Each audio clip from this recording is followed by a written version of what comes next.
السلام علیکم، کیسے ہیں آپ سب؟ امید ہے خیریت سے ہوں گے۔ آئیں اپنے ناول کا آغاز کرتے ہیں، اس دعا کے ساتھ جہاں رہیں ہنستے رہیں مسکراتے رہیں، دوسروں کے چہرے پر خوشیاں بکھیرتے رہیں۔ اگر آپ میرے چینل پر نئے ہیں تو جلدی سے جا کے میرے چینل کو سبسکرائب کریں۔ آئیں ناول کا آغاز کرتے ہیں۔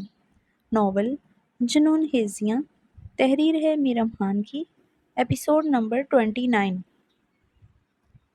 حذیفہ خان کی گاڑی اسلام آباد کے جدید مال میں آ کر رکی تھی۔ تقریباً اسے 3 گھنٹے سے زیادہ ٹائم لگا تھا یہاں پہنچنے میں۔ غزل خان اسلام آباد کے علاوہ کہیں سے بھی شاپنگ نہیں کرتی تھی۔ زید خان اس کے منہ سے نکلی ہر بات نکلنے سے پہلے پوری کرنا اپنا فرض سمجھتا تھا۔ حذیفہ خان غزل خان کے ساتھ جدید شاپنگ مال میں داخل ہوا۔ تم میرے ساتھ اندر بھی چلو گے؟ غزل خان نے رک کر اپنی تھیکی آئی برو اچکاتے حذیفہ خان کو گھورا تھا۔ جی بالکل، میں آپ کو اکیلا نہیں چھوڑ سکتا۔ حذیفہ خان نے اس کے خوبصورت چہرے کو دیکھتے سنجیدگی سے کہا، کیوں نہیں اکیلا چھوڑ سکتے؟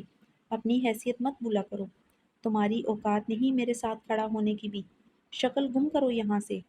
غزل خان حذیفہ خان کو دیکھتے غصے سے لفظ چبائے۔ غزل خان کی کتا قمیض لفظوں پر حذیفہ خان کی رنگت سرخ ہوئی تھی۔ خان کا حکم ہے آپ کو کسی قیمت پر اکیلا نہ چھوڑا جائے۔ حذیفہ خان نے خود پر بمشکل ضبط کرتے کہا، سوری، مجھے پتہ ہونا چاہیے تھا کہ روبوٹ تو وہی کرتا ہے جیسے اسے انسٹرکشن دی جاتی ہیں۔ تمہاری بیٹری فل ہی انہی ورڈ سے ہوتی ہے۔ جی ہاں، جو آپ کا حکم۔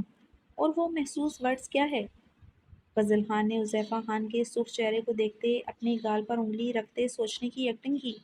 ہاں یاد آیا، وہ حذیفہ خان کے قریب ہوئی تھی۔ حذیفہ خان نے اس کے قریب ہونے پر اپنے باری قدم پیچھے کی جانب بڑھائے تھے۔ خان، حذیفہ خان کی جان بھی آپ پر قربان۔ وہ استہزائی انداز میں حذیفہ خان کے لفظ بولتے ہنسی تھی۔ حذیفہ خان کا دل اس کے گال پر پڑتے مدھم سے ڈمپل میں ڈوب کر ابھرا تھا۔ جس کی جان اتنی سستی ہو کسی پر بھی قربان کر دی جائے، وہ تو روبوٹ بھی کہلانے کے لائق نہیں، بلکہ روبوٹ کی ہی انسلٹ ہے۔ وہ پھر سے حذیفہ خان کے خوبرو چہرے کو دیکھتے بولی تھی، جس کی رنگت میں اب سرخیاں گل رہی تھی، بلکہ تم چابی والا کھلونا ہو جو چابی سے چلتا ہے، ٹک ٹک ٹک۔ غزل خان نے حذیفہ خان کو مسکراتے ہوئے دیکھتے اپنے لفظوں سے اسے مزید آگ لگائی تھی۔ مقابل کی سیاہ آنکھوں کی بڑھتی سرخی کو دیکھتے وہ مسکراتی ہوئی آگے بڑھ گئی تھی۔ حذیفہ خان نے اپنی آئی برو انگت شہادت سے مسلتے خود پر بہت مشکل سے قابو پایا تھا۔ وہ اپنی سیاہ مردانہ شال گلے میں غصے سے چٹکتے اس کے پیچھے بڑھا تھا۔ غزل خان مال میں داخل ہوتے لفٹ میں داخل ہوئی۔ حذیفہ خان بھی اس کے پیچھے لفٹ میں داخل ہوا۔ لفٹ میں منہ اٹھا کر کیوں چلے آئے ہو؟ ملازم ہو ملازم بن کر رہو، یہ لفٹ تمہارے لیے نہیں ہے۔ غزل حذیفہ خان کو لفٹ میں داخل ہوتے دیکھتے غصے سے بولی تھی۔ لفٹ میں 2-3 اور بھی لڑکیاں کھڑی تھیں۔ غزل کے غطا قمیض لفظوں پر حذیفہ خان کی آنکھوں کی سرخی بڑھی تھی۔ نکلو یہاں سے۔ وہ حذیفہ خان کو دیکھتے چیخی تھی۔ لڑکیوں کے لبوں پر مسکراہٹ دیکھتے حذیفہ خان اپنے جبڑے بینچے اپنے باری قدم پیچھے کی جانب بڑھا گیا۔ غزل خان اسے گھورتے ہوئے بٹن پریس کیے لفٹ کا دروازہ بند کیا۔ حذیفہ خان اپنی پچھلی گردن سہلاتے ہوئے اپنے بڑکتے خون پر قابو پانے کی صحیح کرنے لگا، جو کہ اس کے لیے بے حد مشکل ہو رہا تھا۔ وہ تیز تیز قدموں سے الیکٹرک سٹیئرز کی طرف بڑھا۔ وہ سیکنڈ فلور پر پہنچنے لفٹ کی طرف بڑھا۔ لفٹ کا دروازہ کھلا تھا۔ وہ لڑکیوں سے دیکھتے ہنستے ہوئے لفٹ سے نکلتی چلی گئی تھی۔ غزل خان نے حذیفہ خان کو مسکراتے ہوئے دیکھتے بائے بائے کا اشارہ کیا تھا۔ وہ حذیفہ خان کے ضبط سے سرخ پڑتے چہرے کو دیکھتے لفٹ کا بٹن پریس کر گئی تھی۔ حذیفہ خان اپنی سیاہ قمیض کے اگلے 2 بٹن کھولتے جھنجھلاتے ہوئے بھاگتے ہوئے الیکٹرک سٹیئرز کی طرف بڑھا۔ وہ اب 3rd فلور پر لفٹ کے آگے کھڑا اپنی گردن کی پھولتی رگوں کے ساتھ لفٹ کے باہر کھڑا غزل خان کا انتظار کر رہا تھا۔ لفٹ کا دروازہ کھلا تھا۔ وہ حذیفہ خان کی پھولتی سانس کو دیکھتے ہنستے ہوئے لفٹ سے ٹیک لگا گئی تھی۔ لفٹ کا دروازہ بند ہونے سے پہلے اس نے حذیفہ خان کو پھر سے بائے بائے کا اشارہ کیا تھا۔ حذیفہ خان اپنے منہ پر ہاتھ پھیرتے بھاگتے ہوئے پھر سے سیڑھیوں کی طرف بڑھا۔ وہ الیکٹرک سیڑھیاں تیزی سے پھلانگتے ہوئے 4th فلور پر آتے لفٹ کی طرف بڑھا۔ وہ لفٹ کے 4th فلور پر آنے سے پہلے لفٹ کے سامنے کھڑا تھا۔ لفٹ کا دروازہ کھلتے غزل خان اسے دیکھتے سر نفی میں ہلاتے استہزائیہ مسکرائی تھی۔ وہ لفٹ سے باہر نہیں آئی تھی۔ حذیفہ خان تیزی سے سیڑھیوں کی طرف بڑھا۔ لفٹ کی طرف دو لڑکوں کو بڑھتے دیکھتے حذیفہ خان کے بھاری قدم رکے تھے۔ وہ سرخ و سفید چہرے کے ساتھ اب تیزی سے لفٹ کی جانب بڑھا تھا۔ وہ لڑکے لفٹ میں داخل ہو چکے تھے۔ اس سے پہلے لفٹ کا دروازہ بند ہوتا حذیفہ خان اپنا بھاری بوٹ والا پاؤں لفٹ کے دروازے کے بیچوں بیچ رکھ گیا تھا۔ کیا کر رہے ہو یہاں؟ کہا تھا کہ تمہاری اوقات نہیں میرے ساتھ ایک لفٹ میں کھڑا رہنے کی۔ وہ حذیفہ خان کو لفٹ روکتے دیکھتے غصے سے بے حد اونچی آواز میں بولی۔ حذیفہ خان کی خون خوار نگاہیں ان دو لڑکوں پر تھیں جو فضل خان کے قریب کھڑے تھے۔ شش! وہ اپنے ہونٹوں پر انگا شہادت رکھتے غزل خان کے قریب ہوتے اس کی سرمئی گہری آنکھوں میں اپنی سرخ آنکھیں گاڑ گیا تھا۔ حذیفہ خان کے انداز پر غزل خان کی آنکھوں میں شرارے سے دیکھتے تھے۔ ابے کیا ہے؟ اکیلی لڑکی کو دیکھ کر اسے تنگ کر رہے ہو کیا؟ ان میں سے ایک لڑکے نے غزل خان کے خوبصورت چہرے کو دیکھتے حذیفہ خان کے سینے پر اپنا ہاتھ رکھتے اسے دور دھکیلنے کی کوشش کی تھی۔ آپ ریلیکس رہیں، ہم لوگ ہیں، ایسے لڑکوں کو ٹھکائی کرنا ہم جانتے ہیں۔ دوسرا لڑکا بے حد نرمی سے بولتا غزل خان کے قریب ہوا۔ حذیفہ خان نے اپنے سینے پر رکھے لڑکے کا ہاتھ پکڑتے اس کی کلائی بے دردی سے مروڑتے دوسرے ہاتھ سے غزل خان کے قریب کھڑے لڑکے کے چہرے پر اپنے باری ہاتھ کا مکہ بنائے بے دردی سے ضرب لگائی تھی۔ حذیفہ خان کے بے درد وار سے دونوں کی دلہراش چیخیں لفٹ میں گونجی تھیں۔ غزل خان لفٹ کی دیوار کے ساتھ ٹیک لگائے حذیفہ خان کو خون خوار نگاہوں سے گور رہی تھی۔ حذیفہ خان نے غزل خان کے آگے آتے ان لڑکوں کو گورتے ہوئے دیکھا جو لفٹ کے ساتھ ٹیک لگائے اپنے زخموں کو سہلا رہے تھے۔ ایک اپنا دکھتا جبڑا گہرے سانس لے رہا تھا، دوسرا لڑکا اپنی کلائی پکڑے ہوئے تھا۔ ففتھ فلور آنے پر حذیفہ خان نے آئی برو کے اشارے سے انہیں لفٹ سے باہر نکلنے کا اشارہ کیا۔ وہ اسی لمحے تیزی سے لفٹ سے نکل گئے تھے۔ حذیفہ خان نے رخ پلٹتے غزل خان کو سرد نگاہوں سے دیکھا جو اسے سرخ چہرے کے ساتھ غصے سے گور رہی تھی۔ شاپنگ کرنے کا ارادہ بھی ہے آپ کا غزل بیوی، یا پھر آج لفٹ میں ہی گھومنا ہے؟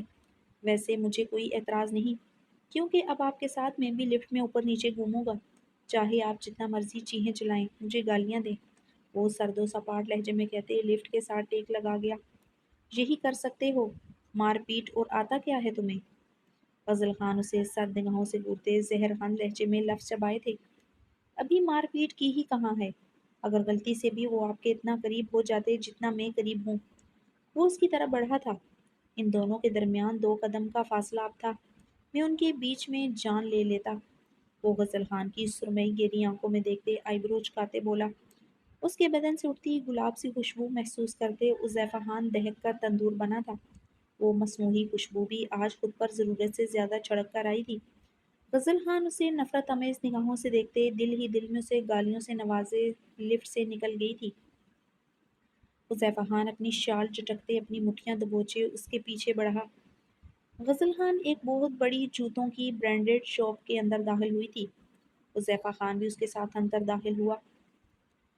ٹیم سیلز مین غزل خان کی طرف جلدی سے بڑھا تھا۔ وہ اپنی خوبصورتی سے سب کو اپنی طرف متوجہ کرنا جانتی تھی۔ غزل خان نے کچھ آرٹیکل دیکھتے اسے نکلوانے کو کہا تھا۔ وہ حذیفہ خان کو گھورتے صوفے پر بیٹھی تھی جو اس کے ساتھ سرد و سپاٹ بے حد سرخ چہرے کے ساتھ کھڑا تھا۔ سیلز مین وہ آرٹیکل نکلواتے غزل خان کی طرف بڑھتے اس کے قدموں میں پنچوں کے بل بیٹھا۔ حذیفہ خان کے غبرور وجیح بری طرح نقوش تنے تھے۔ وہ اپنی مٹھیاں غصے سے بھینچ گیا۔ غزل خان اپنے سفید بے حد خوبصورت پاؤں میں وہ جوتے پہنتے ہوئے چیک کر رہی تھی۔ میم میں پہنا دوں؟ سیلز مین غزل خان کے بے حد خوبصورت پاؤں دیکھتے بولا۔ غزل خان کے پیر بے حد خوبصورت تھے، سیاہ اسٹرپ والا جوتا اس کے سفید ملائم پیروں کی شان بڑھا گیا تھا۔ غزل خان نے اپنا پاؤں سیلز مین کے آگے کیا اس سے پہلے کہ وہ سیلز مین غزل کے پیروں کو ہاتھ لگاتا۔ حذیفہ خان نے غزل خان کے قدموں میں بیٹھتے ہوئے سیلز مین کو سرخ آنکھوں سے دیکھا۔ سیلز مین حذیفہ خان کی سرخ نگاہوں اور اس کی بارہو پرسنالٹی سے خائف ہوتے اسی لمحے وہاں سے اٹھتا چلا گیا تھا۔ حذیفہ خان نے اب غزل خان کی طرف دیکھا جو اب لب بنچے غصے سے اسے گور رہی تھی۔ حذیفہ خان نے غزل خان کو سرد و سپاٹ نگاہوں سے دیکھتے ہوئے اس کا نرم و ملائم پاؤں پکڑتے اس میں جوتا پہناتے اسٹرپ باندھے تھے۔ غزل خان کے گورنے کی پرواہ کیے بغیر وہ اس کے قدموں میں بیٹھے تمام جوتے اس کے پیروں میں اب زبردستی چیک کروا رہا تھا۔ وہ سختی سے اس کا پاؤں ایک ہاتھ سے جکڑے ہوئے تھا۔ غزل خان حذیفہ خان کو دہکتی نگاہوں سے گور رہی تھی۔ غزل خان نے جھکتے ہوئے اس کا ہاتھ اپنے پیروں سے ہٹاتے بہت بری طرح جھٹکا تھا۔ حذیفہ خان نظریں جھکائے اپنے منہ پر ہاتھ پھیر کر رہ گیا تھا۔ غزل خان اپنے جوتے پہنتے ہوئے شاپ سے نکل آئی تھی۔ حذیفہ خان گہرا سانس لیتے ہوئے اپنی پچھلی گردن سہلائی تھی۔ رگوں میں دوڑتا خون اب لاوے کی طرح ابل رہا تھا۔ اپنی حیثیت وہ جانتا تھا، مگر غزل خان کے معاملے میں وہ دن بدن پوزیسو ہوتا جا رہا تھا۔ اسے ہوائیں بھی چھوتی تھی، وہ پاگل ہونے لگتا تھا۔ وہ اس طرح کی حرکتیں کر کے اس کا خون جلاتی رہتی تھی۔ وہ ساری ساری رات سگریٹ پیتے اپنا جلا ہوا خون مزید جلاتا تھا۔ وہ کسی اور کی نہ ہو جائے۔ وہ ساری ساری رات ایک لمحے کے لیے سو نہ پاتا تھا۔ حذیفہ خان کو لگتا تھا کسی دن اس کے دماغ کی نس پڑ جائے گی۔ وہ اتنی شدت، اتنی دیوانگی کے عالم میں اسے چاہنے لگا تھا۔ مقابل اسے جوتے کی نوک پر رکھتا تھا غزل خان کا ہتک امیز رویہ۔ وہ زید خان جو اپنی حیثیت کی وجہ سے برداشت نہیں کرتا تھا، بلکہ اس کی دیوانگی، اس کا عشق غزل خان کے آگے جھکنے پر اسے مجبور کرتا تھا۔ وہ اپنی کنپٹی کو انگلی سے مسلتے ہوئے خود پر قابو پاتے ہوئے شوق سے باہر نکل آیا تھا۔ غزل خان ایک بہت بڑی بوتیک میں داخل ہوئی تھی۔ وہ تیزی سے اس کے پیچھے داخل ہوا۔ غزل خان کو دیکھتے حذیفہ کی آنکھیں خون چھلکانے لگی تھی۔ وہ اپنی شال سر سے اتار چکی تھی۔ اس کے سلکی براؤن کمر تک آتے بال اس کی کمر پر بکھرے تھے۔ وہ وہاں کھڑے سیلز مین سے مسکرا مسکرا کے بات کر رہی تھی۔ وہ اتنی خوبصورت لگ رہی تھی، وہاں کھڑے باقی سیلز مین اس کی طرف متوجہ ہوئے تھے۔ غزل خان پہناوے اور بات چیت سے کلام کی لڑکی بالکل نہ لگتی تھی۔ وہ بہت ماڈرن اور بہت زیادہ سٹائلش تھی۔ لباس وہ بہت مہنگا سٹائلش پہنتی تھی۔ اس کی باڈی لینگویج، اس کا بے انتہا کانفیڈنس، اس کی بے پناہ خوبصورتی اسے بہت الگ بناتی تھی۔ اس پر تضاد گال میں پڑنے والا گڑھا اسے بے انتہا خوبصورت بنا دیتا تھا۔ وہ اپنی بے پناہ خوبصورتی سے واقف بھی تھی۔ غزل خان میں مغروریت پھوٹ پھوٹ کر بھری تھی۔ اسے شال گلے میں ڈالے دیکھتے، وہ سیلز مین سے مسکراتے ہوئے باتیں کرتے دیکھتے، حذیفہ خان کے گلے میں گلٹی سے ابھر کر مخدوم ہو رہی تھی۔ آنکھوں میں خون کی لالی گہری ہو رہی تھی۔ دماغ کی شریانیں پھٹنے کے قریب تھی۔ Where is the trial room? غزل خان نے مسکراتے ہوئے سیلز مین سے پوچھا۔ میم دائیں طرف مڑ جائیں، وہاں ہی ہے، سیلز مین نے جواباً مسکراتے ہوئے بتایا۔ غزل خان ڈریس پکڑتے ٹرائل روم کی طرف بڑھی۔ غزل خان ٹرائل روم کی طرف جاتے دیکھتے حذیفہ خان کا ضبط کا پیمانہ لبریز ہو چکا تھا۔ وہ تیزی سے قدم بڑھاتے غزل خان کی طرف بڑھا۔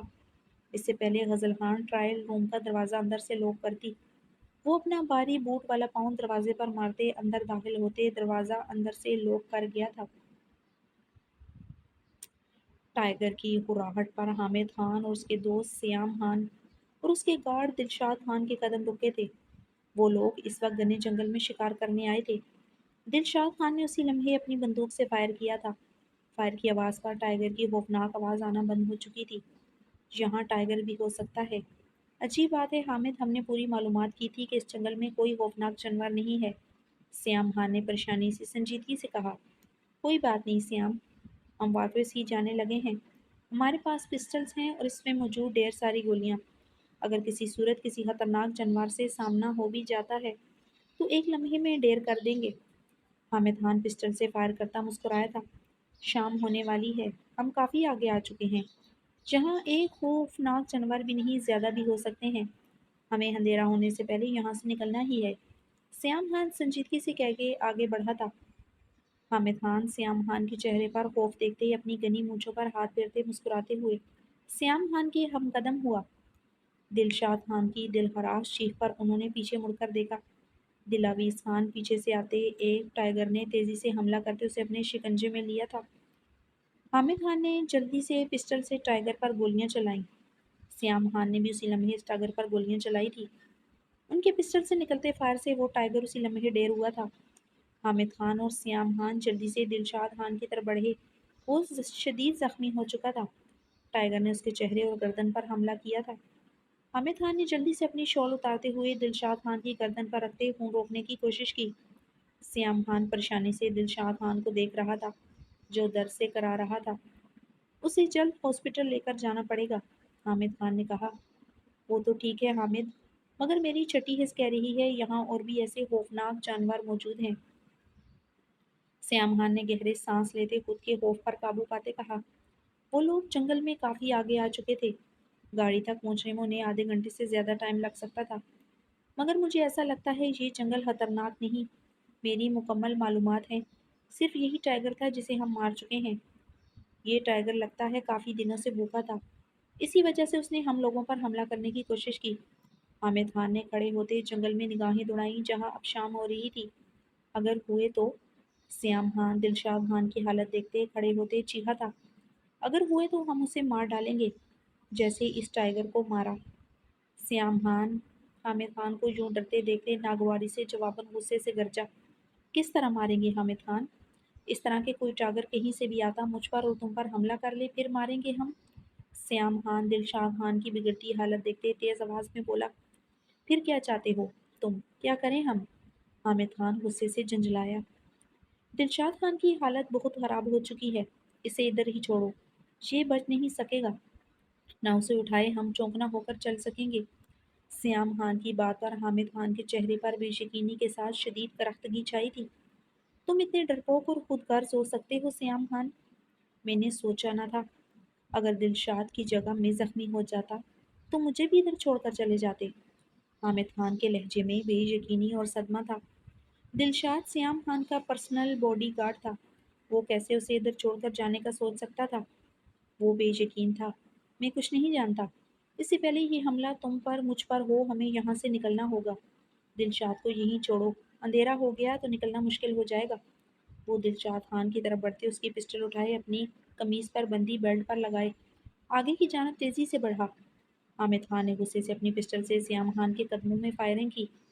حامد خان کی فائرنگ پر ہڑبڑاتے ہوئے سیام خان کے قدم رکے تھے۔ اس نے مڑتے ہوئے حامد خان کو سرد نگاہوں سے دیکھا، تم جانا چاہتے ہو چلے جاؤ، مگر حامد خان کبھی بھی دلشاد خان کو چھوڑ کر نہیں جائے گا۔ حامد خان اسے غصے سے دیکھتے ہوئے بولا، ٹھیک ہے جو کرنا ہے کرو، میں جا رہا ہوں۔ دلشاد تو جان سے جائے گا ہی، اسے بچاتے بچاتے تم بھی جاؤ گے کیونکہ تمہاری پسٹل میں اب ایک گولی رہ چکی ہے۔ وہ حامد خان کو گھورتے استضائیہ بولتے ہوئے آگے بڑھ گیا تھا، مجھے تو پتہ ہی نہیں تھا تم اتنے ڈرپوک اور خود غرض ہو، تم میری دوستی کے لائق ہی نہیں ہو۔ حامد خان سیام خان کی پشت کو دیکھتے ہوئے چیخا۔ سیام خان کو نگاہوں سے اوجھل ہوتے دیکھتے حامد خان گہرا سانس لیتے دلشاد خان کی طرف بڑھا۔ سیام خان کی گونجتی چیخ پر وہ بھاگتے ہوئے سیام خان کی طرف بڑھا۔ تھوڑا آگے آنے پر اس کے قدم رکے تھے۔ سیام خان زمین پر لیٹا چیخیں مار رہا تھا، ایک بہت بڑا ٹائیگر اسے اپنے شکنجے میں دبوچے ہوئے تھا۔ حامد خان نے اپنی پسٹل سے اسی لمحے ٹائیگر کا نشانہ لیتے فائر کیا۔ گولی اس کی آنکھ میں لگی تھی، وہ بلبلاتے ہوئے پیچھے کی طرف ہوتے وہاں سے بھاگ گیا تھا۔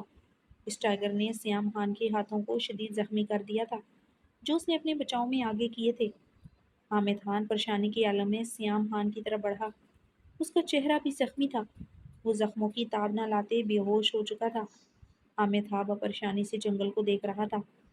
سیام خان کی بات پر اسے صحیح لگ رہا تھا، اس جنگل میں مزید ٹائیگر ہو سکتے تھے۔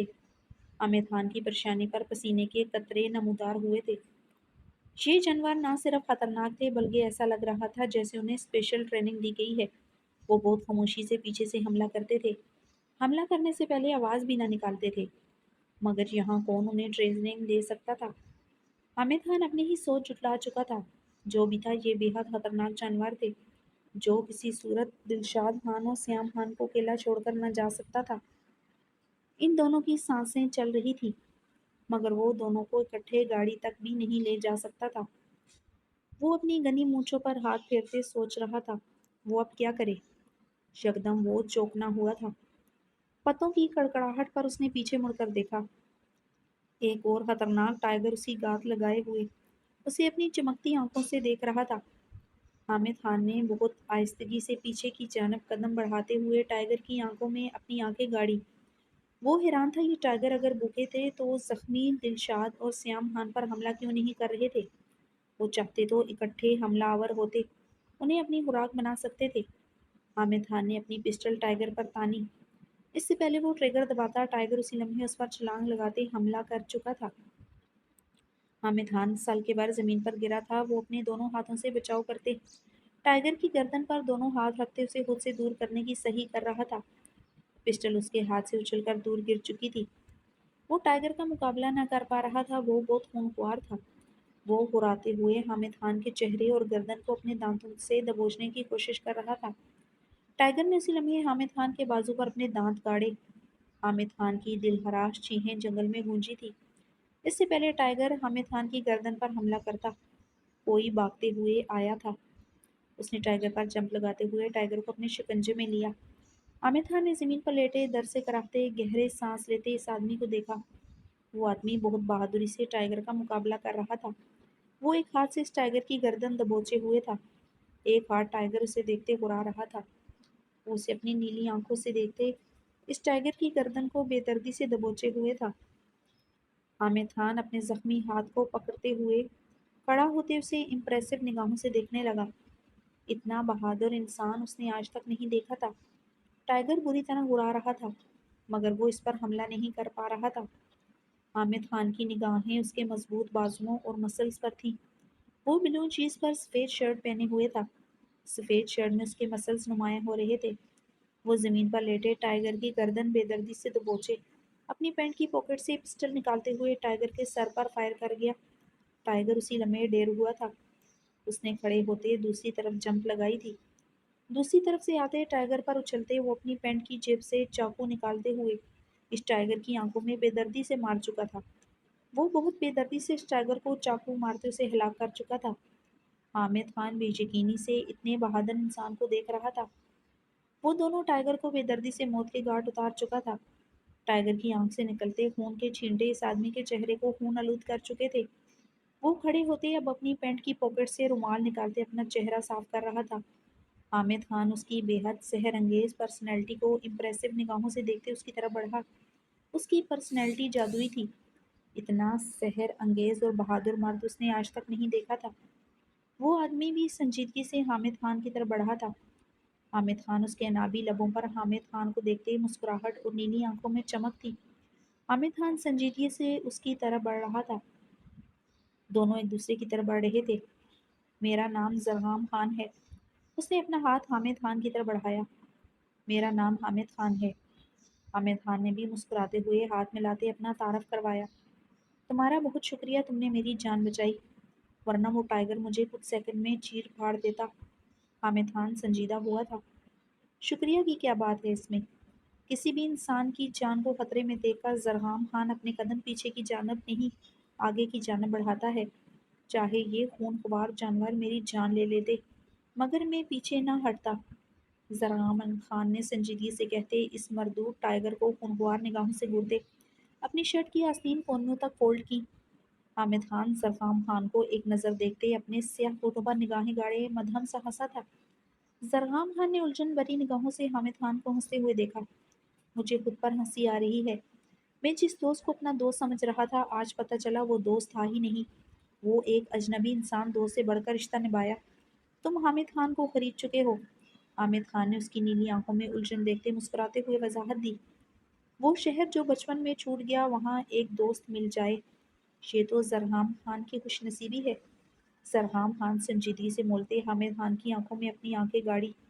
اگر یہ شہر بچپن میں چھوٹا تھا تو یقیناً یہاں تم مہمان ہو۔ کیا خیال ہے، جب تک تم یہاں ہو میرے مہمان بن جاؤ؟ حامد خان زرغام خان کی بات پر مسکراتے ہوئے بولا تھا۔ وائی ناٹ، شور۔ زرغام خان حامد خان کی آفر پر گہرا مسکراتے ہوئے اپنی پینٹ کی جیبوں میں ہاتھ ڈال گیا۔ زرغام خان نے سامنے کی طرف دیکھا تو اس کے درجنوں گارڈ اس کی آنکھ کے اشارے سے اس کی طرف بڑھے تھے، جنہیں دیکھتے حامد خان نے تشکر کا سانس لیا تھا۔ زخمیوں کو جلد از جلد ہاسپٹل پہنچاؤ، گاڑی میں بھی انہیں طبی امداد دو۔ زرغام خان نے اپنے گارڈز کو سنجیدگی سے ہدایت دی۔ وہ لوگ زرغام خان کے حکم پر تیزی سے دلشاد خان اور سیام خان کی طرف بڑھتے انہیں وہاں سے لے گئے تھے۔ زرغام خان اور حامد خان بھی جنگل سے باہر کی طرف بڑھے تھے۔ حامد خان جنگل سے باہر آئے تو وہ زرغام خان کی درجنوں گاڑیاں دیکھ کر حیران ہوا تھا۔ اس کے مزید گارڈز ان گاڑیوں میں تھے۔ حامد خان اتنے گارڈز اور گاڑیاں دیکھ کر حیران تھا۔ زرغام خان اتنا بہادر تھا، اسے ان گارڈز اور گاڑیوں کی ضرورت نہ تھی۔ یہ تو سمجھ گیا تھا وہ بہت بڑا آدمی ہے، وہ عام آدمی نہ تھا۔ میں جلد مہمان بنوں گا آپ کا، ابھی مجھے ایک ضروری کام سے جانا ہے۔ وہ حامد خان سے ہاتھ ملاتے ہوئے اپنی گاڑی کی طرف تیزی سے بڑھا۔ You will drive Hamid Khan cars? Zargham Khan نے حامد خان کے زخمی بازو کو دیتے انگلش میں اپنے گارڈ کو حکم دیا۔ زرغام خان کے تمام گارڈ سیاہ فام افریقن تھے۔ وہ حکم دیتے اپنی قیمتی بڑی سی گاڑی میں بیٹھتے روانہ ہو چکا تھا۔ طلحہ خان کی گاڑی حویلی داخل ہوئی تھی۔ وہ اس وقت سفید جینس پر سیاہ ہائی نیک پہنے ہوئے تھا۔ اس کے پیٹ اور کندھوں پر سٹیچز لگے تھے۔ ہائی نیک پہننے کا مقصد بھی یہی تھا شازمینہ خان اور کسی کو پتہ نہ چل سکے وہ زخمی ہے۔ وہ 2 دن سے اپنے دوسرے بنگلے میں تھا جس کا پتہ کسی کو معلوم نہیں تھا۔ اس کا ٹریٹمنٹ اس کی ٹیم میں سے ایک ڈاکٹر نے کیا تھا۔ اس نے سختی سے ہدایت کی تھی اسے 1 ہفتے کا کم سے کم ریسٹ لینا ہے، مگر شازمینہ خان کی وجہ سے وہ حویلی واپس آ چکا تھا۔ ویسے بھی وہ 1 ہفتہ ریسٹ کرنے کا سوچ بھی نہیں سکتا تھا۔ طلحہ خان نے گاڑی روکتے اپنی سانس باہر خارج کرتے اپنے پیٹ پر ہاتھ رکھا جہاں زخم گہرا تھا۔ سٹیچز میں شدید کھچاؤ اور درد تھا۔ وہ گاڑی سے اترتا اپنے چہرے پر ہاتھ پھیرتے اندر کی جانب بڑھا۔ السلام علیکم موم۔ طلحہ خان نے اندر داخل ہوتے شازمینہ سے بلند آواز میں سلام کیا جو اسے دیکھتے غصے سے چہرہ پھیر گئی تھی۔ وہ شازمینہ خان کے ناراض چہرہ دیکھتے مسکراتے ہوئے ان کی طرف بڑھا۔ آئی ایم سوری موم، دوست کا ایکسیڈنٹ ہو گیا تھا، اس کے ساتھ رکنا پڑا مجھے۔ موبائل میرا کھو گیا تھا، اس وجہ سے آپ کو انفارم نہ کر سکا۔ طلحہ خان نے جھکتے ہوئے اس کی پیشانی پر لب رکھے تھے۔ جھکنے سے پیٹ کے سٹیچز میں بری طرح کھچاؤ پڑا تھا۔ وہ سانس باہر کھینچتے اپنے درد پر قابو پانے لگا۔ ویسے آپ آگے پیچھے کہاں انفارم کرتے ہیں موم کو؟ جب دل کرتا ہے ہفتوں غائب رہتے ہیں۔ موم کے سامنے ایسے شو کرتے ہیں جیسے بہت ہی فرمانبردار بیٹے ہوں۔ راشی خان LED پر نگاہیں جماتے بولتے ہوئے طلحہ خان کی پیشانی پر بل ڈال چکی تھی۔ طلحہ خان نے گھورتے ہوئے راشی خان کو دیکھا جو اب لب پھیلائے آنکھیں چپکاتے ہوئے اسے معصومیت سے دیکھ رہی تھی۔ طلحہ خان اسے گھورتے ہوئے خاموش رہنے کا اشارہ کیا تھا۔ راشی خان اپنی ہنسی دباتے خاموش ہوتی LED پر نگاہیں جما گئی تھی۔ آری مت گھورو اسے، بالکل ٹھیک کہہ رہی ہے۔ تم چاہتے کیا ہو؟ سیدھی طرح بتا دو مجھے تاکہ میں ہمیشہ کے لیے تمہاری زندگی سے چلی جاؤں۔ مجھے لگتا ہے طلحہ مجھے اپنے بھائی کے پاس چلے جانا چاہیے۔ میرے رشتوں نے کبھی مجھ سے وفا نہیں کی، نہ مشال نے اور نہ فارز خان نے، نہ شانزے خان نے وفا کی، جسے ماں بن کر پالا تھا اور جس کے لیے میں اپنا بھائی چھوڑ کر ہمیشہ کے لیے ان پہاڑوں کی ہو کر رہ گئی۔ کیا فارز خان نے مجھے چھوڑ کر چلا گیا؟ یہ بھی نہ سوچا میرا کیا ہوگا، یہ بھی نہ سوچا میرے پیٹ میں اس کی نشانی پل رہی ہے۔ شازمینہ خان صوفے سے اٹھتے ہوئے روتے ہوئے بولی۔ موم۔ طلحہ نے لب بیچ سے سرخ نمزدہ آنکھوں سے دیکھتے اپنے پیٹ پر ہاتھ رکھا جہاں شازمینہ کی باتوں پر اتنی زور سے درد اٹھا تھا جتنا اسے جھیکے کے چاقو کھانے سے نہ ہوا تھا۔ راشی خان بھی جلدی سے صوفے سے اٹھی تھی۔ شازمینہ کو کبھی کبھی ایسا دورہ پڑتا تھا۔ طلحہ خان شازمینہ کی طرف بڑھتے انہیں اپنے سینے سے لگا گیا تھا۔ وہ طلحہ خان کی ہائی نیک مٹھیوں میں جکڑے اس کے سینے میں لیے شدت سے رو دی تھی۔ طلحہ خان اس کے سر کو چومتے انہیں اپنے ساتھ لگاتے ہوئے تھا۔ وہ اس کے زخموں کے ساتھ لپٹی ہوئی تھی۔ وہ انہیں خود سے لپٹائے اپنے اندر باہر کے زخموں سے اٹھتے اپنے درد کی گہری رمق پر قابو پائے ہوئے جبڑے بینچے ہوئے تھا۔ I am sorry mom, next ایسا نہیں ہوگا۔ وہ شازمینہ خان کی پیشانی چومتے ہوئے سنجیدگی سے کہتے اپنے کمرے کی طرف بڑھ گیا تھا۔